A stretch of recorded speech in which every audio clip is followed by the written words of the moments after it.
rising in popularity, at least in M5. And the Paquito immediately going to be the ban for AP Bren, who is blue side, red side. I mean, oh, yeah, they're blue side. Yeah, Wolf. So that was Onic banning Paquito. I got to talk about the timings here because looking at AP Brand, when they do have the Brody, the second turtle, the Brody will rotate to that turtle Correct. and join the team fight very early on, getting that 2-item power spike by that point. What is the timing for AP Brand here?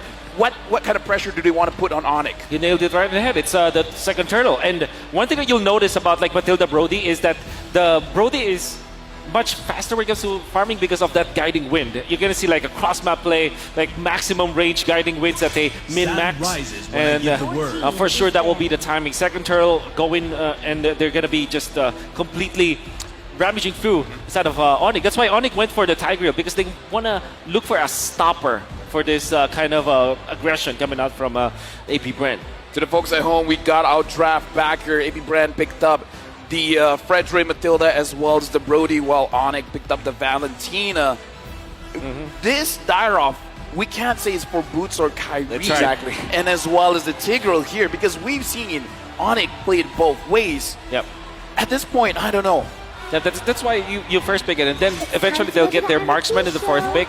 Lilia being banned here by Onic. They might consider getting the Claude or a Fredrin a Carry, in fact. Because Carry is great against the Fredrin, and in a way, it can man up against the Brody, or at least hand-to-hand combat against that Brody. And we know for sure that CW is a player that can actually play that hero.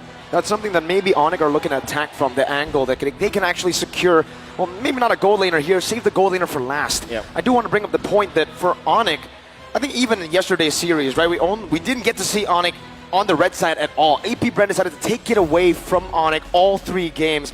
And the fun fact is, I feel like AP Bren did that intentionally. They know that Onic have sublime win rates, phenomenal win rates on the red side, Yep's favorite side, to try to outdraft their opponents. With a Bruno ban here, they've already secured the Brody. They want to really facilitate Super Markel, but Onic's doing the same thing, but to few. They have first pick and second phase. They can deny even more heroes from AP Bren. Right now for Onic, they banned out the Paquito. This looks like they don't want cross-map plays. They don't want any flanks coming in. What kind of marksman are they thinking to pick up? Now, that's why I felt Carry should be the pick for them, as well as something like a Clint that we know that CW have played before, maybe not in M5. So that's... should be Claude. Should be Claude, there should be I believe Claude. it is a Claude pick coming in for Onic. And okay. So I got a big question here, right? They pick up the Claude, so they're trying to secure that and then hide that flex pick Dairoff all the way to the end. Exactly. Is there a possibility we get an assassin here for Kyrie? There's a high possibility, especially if you don't go for another sustained hero here coming out from Onic, come from AP Bren. I'm thinking like Angela Arlott for them. Arlott has a great combo with the Fredrin because of the amount of CC that you can get, so that you'll always refresh your dashes for the Arlott, and it's also a flat TZ special. And then you supplement that with something like an Angela so that your Brody will be stronger. But they can also go for burst heroes, maybe Kadira, in fact, for a few in this particular matchup, because you want to go for burst now. You don't want to go sustained battle against Onic. My question is it not too risky because there's a Fredrin as well as a Brody? Picking up any assassins, but I know Kyrie is the master assassin, the best assassin player in the world, but is it even possible with this kind of draft from coming from EP Bren? Against Minotaur, probably, a Thames. That is a Thames. Oh, wow. Looks like EP Bren finished up the draft with a Novaria as well as Thomas. That's right. I think you want to park your Dairoth in the XP lane and maybe get something like a backshot, for example. Is it actually still available? Yeah, backshot is still available, and it's actually pretty good for Onic. You can go back to that, or maybe a Martis, in fact. Full aggression in the early game could definitely work, more mobility as well. But if you want best of both worlds, the Assassins will be a solid choice to go for. Dairoff flex into the jungle is what they decide to go for. The Terizla in the XP lane for Mr. Boots. Let me just say, looking at draft coming in from Onic, very strong when it comes to the team fight. But here's the thing, they can play a 4v5. That Claude can go to the side lanes. So that'll be all about damage for Onic. But late game damage. I would say though, there is a massive combo between like all the physical damage leaders here coming out from Onic. They have sustain from the Terizla, so that will be the guy to be in the front lines, and then the Tigreal to follow it up. Then you have the combo, Dairoth plus the Claude, right? For the additional penetration, that will be your damage source for the side of Onic. Now going into this game, A reminder, this is going to be the start of the best of 7. Both teams, this is going to be a test of their stamina, of their mental. How are they going to survive this onslaught? And moreover, AP Bren, can they overcome what happened yesterday? We'll witness, can they do it in the Land of Dawn? Let's see if they can, man. The Dyroth into the Thamus lane. Thamus perhaps with vengeance, and then it gets real hard to go and all in. What the Dyroth loves to do, and what both teams loves to do, is that early game pressure. We're fighting head on, guns blazing into the early game. Lavelle Wolf, sounds like we're in it already. Yep, we are in the game, but for now, we are gonna make sure all things are. Let's try to cast the game while listening to it. I can listen to for them trying to take the purple buff right they're now. taking the purple buff. Yep, 100%. That's a purple. And the Novaria is helping out. Helped out. He's now in the mid lane trying to clear the wave. Exactly. And I kind of feel like both EXP laners are freezing-ish the lane. They're looking at each other and just trying to poke each other out. In fact, they freeze it so much, I think there's a pause. Oh, we're in the game! We're in! Let me hear AP Bren! And with that, let's jump into the game! We're in, all right. Onic versus AP Bren in the early stage. Already 1 minute has elapsed. And what does it look like so far? Maybe we can take it slow with the emblems first here, Wolf. Yeah. We haven't seen them actually right now. Yep. We're going to be looking at towards that later on. I'm actually surprised that Braves Might is Kautee's choice, because I think that in the Philippines, we're the kind of region that likes the quantum charge actually on that particular hero. And Flapteezy going in for Impure Rage. Now, one thing that we do know about the Brody is it's a great laner. Like 1v1 almost wins almost all of the matchups. And right now looking at Kyrie already setting up for the Turtle. Keyboy absorbing quite a lot of damage coming in from Few as well as Ogwen. Not going to be having priority going into the Turtle fight. Kyrie's holding it, resets it. Sans and Boots rotating over. Both teams looking to go and contest for the first turtle of the game. Flapteezy already regaining that prio in the bottom side of the map. But both teams are still hovering over. Yep, right now again, AP Bren, they do have the Astral Echo to find the opposing side, but Boost goes in! 3-man penalty zone out to Sans' damage coming down, and that's going to be Keyboy who shoves them back. Kyrie winning the Red Street battle with the implosion coming down as well. Now it's going to be View. Very low first blood picked up by Sans, but a good appraiser's path turns it around. Now Boots all alone. It's a 2-for-1 trade. Make it 2-for-2 for the Turtle, but if Boots gets taken down here, Onic will lose out in the first fight of the game. Flapteezy. Congratulations, Onic got the Turtle, but they have to pay with 3 members. It's not even worth it, Wolf. Not at all. At the first turtle fight, you don't want to get that turtle in exchange for 3 heroes. That's the AP Bren.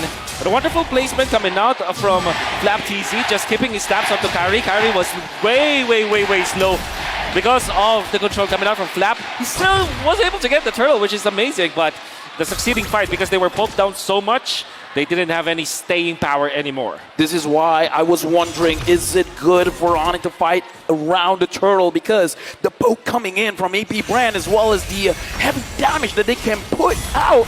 Kauteezy wants Keyboy.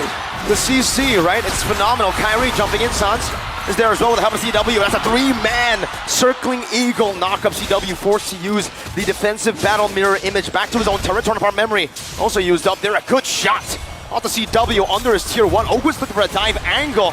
Jumps in with the guiding wind. Super Marco looking for a stun. Battle mirror image out. Super Marco gets 1 hit on the turret gold and backs away.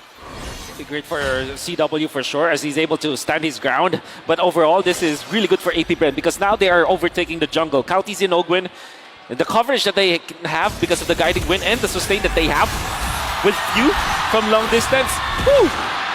Even an appraiser's wrath, just to keep Keyboy at bay. They know how big the playmaking is. Boom. Dude, the impact is so huge. The entire map lights up. And speaking of the entire map, it looks like what AP Bren is trying to do is try to cover 51% of the map. They're making sure Onic stays honest. Onic stays in their path. I love the crowd, man. I really do.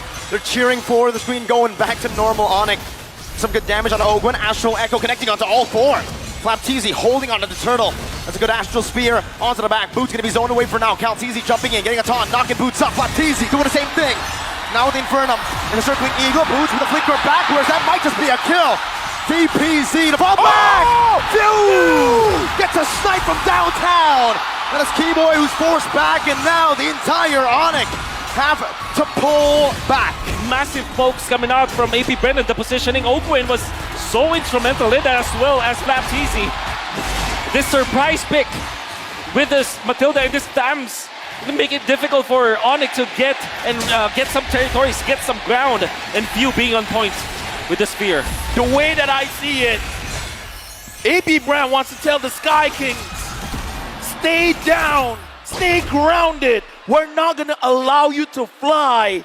But looking at the pacing here, I gotta ask you, Wolf, is this enough? Because Onic, it looks like they're fine moving in this pace. Oh, definitely. This is what they need to be doing. And the thing is, they're not really like stumbling, or they're not giving anything for Onic Esports again to kind of move on. And I think this is the way that they're handling the left side of the map with the Brody, the top lane, gives them so much ground to work with and so much control at the early stages of the game. And with a 3,000 gold lead, they're really dictating the pace. They're already rotating up top. They know where the battle mirror image is going to be placed down. GW, no turret there, but he backs up to the battle mirror image. And now Onic are looking for a counter attack, but it is going to be fumbled instantly. AP Bren spot them, and they know exactly what they were planning. Right now, I gotta ask Wolf, what is Onic able to lose out? In terms of trading, they're losing turrets. How many turrets can they afford to lose? Well, they do have good late game. I think they're going to be happy just keeping all of their outer turrets before the first Lord. Again, that's already a good sign for Onic. Because right now, I mean, if the first Lord goes in favor of AP Bren and they don't have their turrets anymore, that's going to be a very bad problem. But I think, just to answer your question, that's the most that they can have. All right, looking like Onic, they got to keep that in mind. Onic got to keep that in mind, man. If they want to make sure that they are still breathing into the game, they got to make sure when the Lord happens, the outer turrets are safe. Looking at the mid, very healthy. Looking at the EXP lane, looks like it's generally quite okay as well. Yeah. And now looking at the turtle, it's in favor of AP Bren, with 3 members of Onic getting spotted out. Boots walking up now. Flapteasy dealing some damage on a Keyboy, poking him down with an Astral Spear, connecting onto the back line as well. Circling Eagle, knocking Kyrie up, zoning them away from the turtle, and Boots is forced to run away. Flapteasy just wreaking havoc as Calteasy picks up the turtle. Once again, 3 turtles to AP Bren. No contest from Onic. We got to talk about Flapteasy here. He's really pushing everyone from Onic away. How's he doing this? No, this is the strength of the Thames with the Impure Rage and the Threat of the Vengeance. Then there's always that Ogwin factor where no matter what happens, he's going to be safe. That's why the 2 of them just go together, and there's nothing that Onic can do. The early game tempo from the side of AP Bren was dictated by this Thames as well as this Matilda. Well, good news for Onic fans, because EW is still deathless. Sans is able to protect himself with the ult coming in from Matilda. So far, a pretty slow-paced game, but looks like Onic, again, this is the kind of pacing that they are forced to go into. But Kyrie, now, again, the question to Wolf, can Kyrie farm up enough that he can cause trouble for AP Bren? Oh, it's not just about himself. I mean, the answer is yes, but Kyrie still secures it. Kyrie still secures it. The answer is yes, but he really needs to find his teammates. I think, you know, when you look at the Dairoth, you would think that this is a singular hero or an individual kind of hero, but it's not. It's a combo-based hero. You need someone else with physical damage to combo with you so that you're able to just make full advantage of the passive as well as the kit that Dairoth has. So I guess for Kyrie, yeah, surely you can farm up, but you need to utilize your teammates as well. Exactly, right? It's not a solo hero here, especially I feel like the way that Kyrie's building towards, it's more of that utility build. Anti-Quirus first item, only a Fury Hammer to help him deal some damage and a little bit of penetration. So this pick is really reliant on everyone else dealing damage. He's a utility jungler. Help me understand this, Wolf. Why is Keyboy positioning the way that he is positioning now? It makes me wonder. He doesn't have any teammates. I think he just wants to make sure that the purple buff will be at least watched. And there's really nothing that they can do right now aside from farming. He's spending his time here so that he's going to be able to land a wonderful implosion once they see the other members. Looks like they're setting up on the board here. Sans flickering out. Astral Echo thrown out as well by Sans in panic. And I feel like for Keyboy, is he trying to learn from his idol, the BBB, the big brain below, and now it's the BBK, big brain keyboy, perhaps. And here's the thing, AP Bren, no one sees this. No one knows where Keyboy is, but even if he gets a 5-man implosion, will the damage be enough, Wolf? Maybe they have the Dyron, so they can. The damage will be there. But AP Bren's damage as well is quite massive. Look at the poke coming in, Boots. Yep. It's already down to half. Even the Lizard did not spot out Keyboy. Yeah. Another Astrosphere, Boots taken low. Penalty zone, that's a DPZ, but not a defensive penalty zone. That's a desperate penalty zone from Onic. A 4.8k gold lead, building up to 5k, and it has halted any shot of Onic to look for an angle to fight. It looks like Keyboy abort the plan. This is not going how we want it to go. Keyboy returns, and now Onic, they got to pre-plan what else are they going to do. Astro Echo finds 2. Fission mailed. Onic forced back into their tier 1, and Super Marco, Mr. Reketiano, picks up that tier 1 in the mid lane. The Turret Eater. Oh, this is definitely going to be AP Bren's power spike. And Onic need to hold their ground. AP Bren's lineup with this Matilda, with this Brody, they're very, very strong at this moment. And the thing is, because of the fact that Few had a great time in the early stages, he's going to be the one to supplement the damage in the latter portions of the game. So AP Bren, even their composition is like this, they're not technically just an early to mid kind of a lineup. They do have the late game because of this Novaria. And Onic needs to respect that. They need to make something happen now. How's the clear though, right? I mean, Onic right now, they're trying to deal with just a super minion wave. It's not and good. It's not good.